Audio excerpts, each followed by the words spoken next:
अमर सिंह प्रथम। So welcome back दोस्तों। तो आज हम इस वीडियो में जानेंगे महाराणा अमर सिंह प्रथम के बारे में और यह देखेंगे यह अपना कार्यकाल कैसे संभालें और अपने राज्य को कैसे ऊपर लेके गए, क्या क्या इनके सामने परिस्थितियाँ आईं, क्या क्या कठिनाई आईं। तो चलिए ज़्यादा समय ना खराब करते हुए हम धीरे से बढ़ते हैं। तो सबसे पहली बात यहाँ आती है, अमर सिंह प्रथम किसके लड़के थे? अमर सिंह प्रथम महाराणा प्रताप जी के लड़के थे और यह सिसोदिया राजपूत वंशावली के थे। और महाराणा प्रताप की मृत्यु के बाद उनका अगला उत्तराधिकारी थे। अब बात आती है कि महाराणा प्रताप की मृत्यु कब हुई।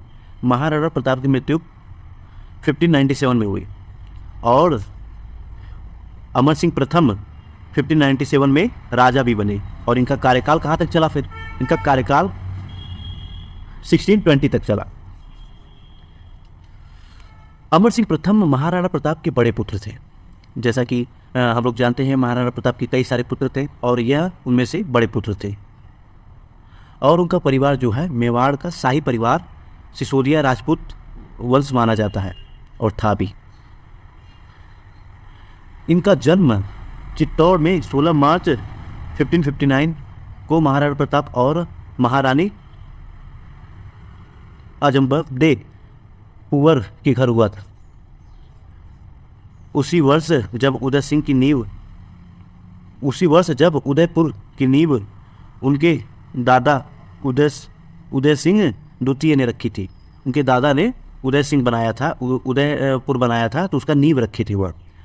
महाराणा प्रताप ने 19 जनवरी 1597 को अपनी अंतिम सांस ली और यह अपना देह तोड़ दिया। और उसके पहले ही उन्होंने अमर सिंह को अपना उत्तराधिकारी बना दिया था। 26 जनवरी 1620 को अपनी मृत्यु तक मेवाड़ के शासक रहे। अब थोड़ा सा हम इनका देखते हैं कि इनका कैसे कैसे इनके दादा परदादा कौन थे, तो थोड़ा सा समझते हैं। राणा शांगा जिनके बारे में हम लोग ने देख लिए हैं, उनके पुत्र हमारा महाराणा उदय सिंह। अब इसके बाद फिर उनके कई सारे पुत्र थे और भी पुत्र थे, लेकिन जैसे हम राजा कौन कौन बना, प्रताप बने, राणा राय भान, ठीक है, फिर महाराणा अमर सिंह आए, ऐसे ऐसे फिर बढ़ते गए। अब थोड़ा सा देखते हैं मुगलों में और मेवाड़ में जो भी संघर्ष हुआ उसका क्या क्या भूमिका निभाए, कौन कौन कैसे भूमिका निभाए। लंबे समय से मुगलों और मेवाड़ के राजपूतों के बीच में संघर्ष चल रहा था। शुरुआत तब हुई जब उदय सिंह प्रथम ने मेवाड़ के पहाड़ों में शरण ली और अपने छिपने के लिए कभी बाहर नहीं निकले। 1572 में उनकी मृत्यु के बाद शत्रु फैल गई जब उनके बेटे प्रताप सिंह को मेवाड़ के राणा के रूप में नियुक्त किया गया। तब मुगलों के बीच में काफ़ी खलबली बच गई और प्रताप एक बहुत वीर राजा थे। प्रताप को अपने पिता उदय सिंह द्वारा पीछा की गई निष्क्रिय रणनीतियों से बचना था।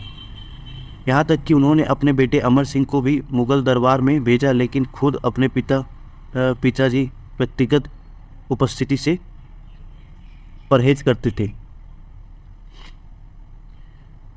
दूसरी ओर अकबर चाहता था कि वह व्यक्तित्व की सेवा करें और राम प्रसाद नाम के एक हाथी पर भी नज़र रखे जो राणा के कब्जे में था। प्रताप ने हाथी और स्वयं दोनों को जमा करने से मना कर दिया और अकबर के शाही सेनापति राजा मान सिंह को भी उसने सौदाह नहीं मिला। यहाँ तक कि उनके साथ भोजन करने से भी मना कर दिया। और फिर वह राणा मान सिंह जो है वो क्रोधित हो गए, फिर क्रोधित होकर वहाँ से चले गए। प्रताप सिंह की गतिविधियों ने मुगलों को एक बार फिर मेवाड़ से ला दिया और बाद की व्यवस्थाओं में मुगलों ने लगभग सभी सगाई जीतकर मेवाड़ियों पर एक भयानक कत्लेआम मचा दिया। राणा को जंगलों में गहरे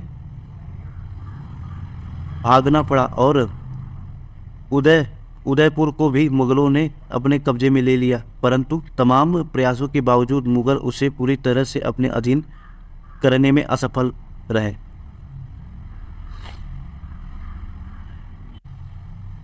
अब महाराणा प्रताप की मृत्यु के बाद मुगलों का विरोध करना उनके पुत्र अमर सिंह ने स्टार्ट किया।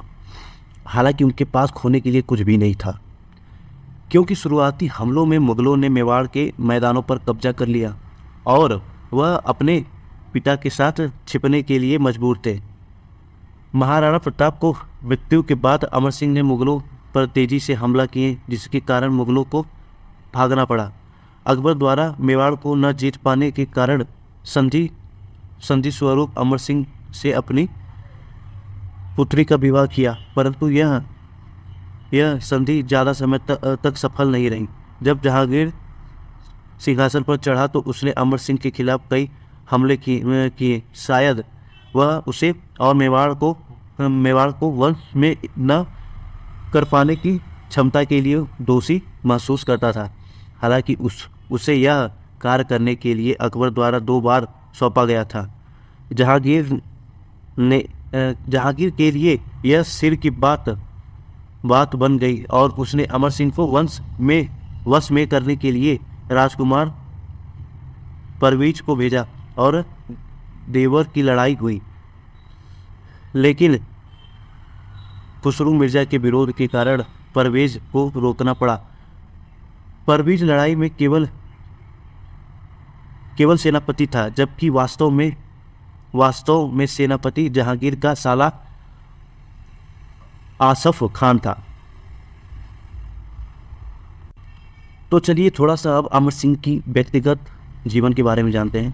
महाराणा अमर सिंह प्रथम का मृत्यु 400 साल पहले 26 जनवरी 1620 में हुआ था। महासतिया आहरण में बनी छतरियों में पहली छतरी महाराणा अमर सिंह प्रथम की है। इससे पहले कि सिसोदिया शासकों के छतरियों उदयपुर में नहीं है।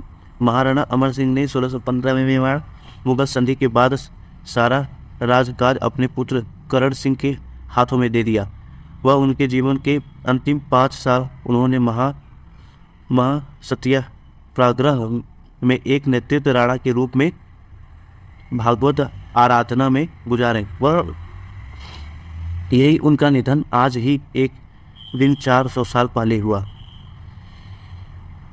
1615 में अमर सिंह ने मुगलों को सौंप दिया। प्रस्तुत करने की शर्त को इस तरह से तैयार किया गया था ताकि दोनों पक्षों के बीच बहस हो सके। वृद्धावस्था के कारण अमर सिंह को मुगल दरबार में उपस्थित होने के लिए नहीं कहा गया और चित्तौड़ सहित मेवाड़ को उन्हें वतन जागीर के रूप में सौंपा गया था।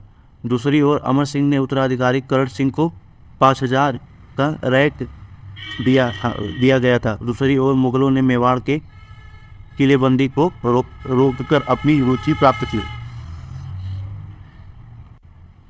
अब थोड़ा सा हम चलते हैं, देखते हैं कि मुगलों में और सिसोदिया वंश के राजपूतों राणा अमर सिंह के बीच में कैसे संधि हुई।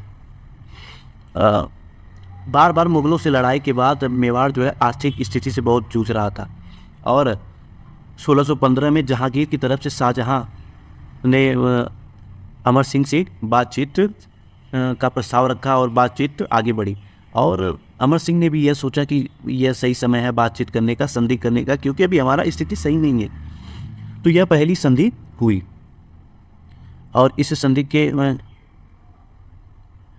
संधि के बाद अकबर ने अपनी पुत्री शहजादी खातून का विवाह अमर सिंह से कर दिया। लेकिन यह संधि ज़्यादा दिन तक नहीं टिकी, क्योंकि यह संधि एक छलावा था। इसके बाद भी, संधि होने के बाद भी अकबर ने 2 बार जहांगीर को बोला था कि अमर सिंह को मार गिराने के लिए, बंदी बनाने के लिए, लेकिन वह सफल नहीं हो पाया। So thank you so much. I hope आप लोग को सारी चीज़ें पसंद आई होगी। नेक्स्ट वीडियो में मिलते हैं, नेक्स्ट किसी राणा के बारे में जानते हैं।